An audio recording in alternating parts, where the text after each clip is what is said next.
murder trial is underway in Muskegon County, and during the first day of testimony, a key witness for the prosecution described to jurors what she saw happen inside a parking garage and covered walkway at Balcom's Cove Condominiums on Muskegon Lake. 13 on your side, Lakeshore reporter John Mills has more on the prosecution's case against Paul Gabriel and what the witness saw in September of 2018. The witness and her husband had just returned to their condo at Balcom's Cove on September 25th, 2018. They were there when Paul Gabriel pointed a gun at AJ Federighe. AJ Federighe was shot and killed in a covered walkway at Balcom's Cove. AJ's father, Tony, and 63-year-old Paul Gabriel both had condos at Balcom's Cove.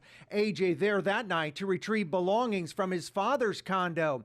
Gabriel is charged with open murder. If there was a fight between Gabriel and AJ, this witness didn't see it. Jacqueline Christini did say she and her husband heard a disturbance in the covered parking garage, entered the garage, and found Gabriel and AJ separated by several feet. In fact, this metal stairwell railing was between the two men. Muskegon County Chief Trial Attorney Matt Roberts asked Christini what Gabriel was saying. I don't remember him saying anything at all. It was just staring. Staring at AJ, and AJ silent too. Then Christini says Gabriel pulled a gun from a grayish cover. And next thing I know, here's a gun laying on top of it. Or the gun, so he must have pulled the gun out of that thing. Christini says Gabriel pointed the gun at AJ. Both Gabriel and AJ still several feet apart. I did hear AJ say something like, "Don't go there, don't go there." Christini and her husband convinced AJ to leave the garage and enter the covered walkway. The three of us came through, AJ, myself, and my husband, and the door shut, and Mr. Gabriel was still in the garage. Christini testified she was surprised by AJ's lack of concern for his safety. Like it wasn't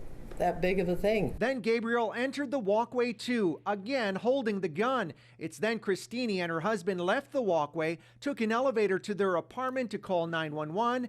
They did not witness the shooting or hear the gunshot, and security cameras didn't capture the moment AJ was shot either.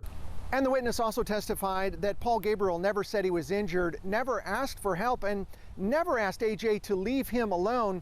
The witness did testify she noticed a small reddish area on Gabriel's face. This trial will resume tomorrow and could last another 2 or 3 days. In Muskegon County, John Mills, 13 on your side.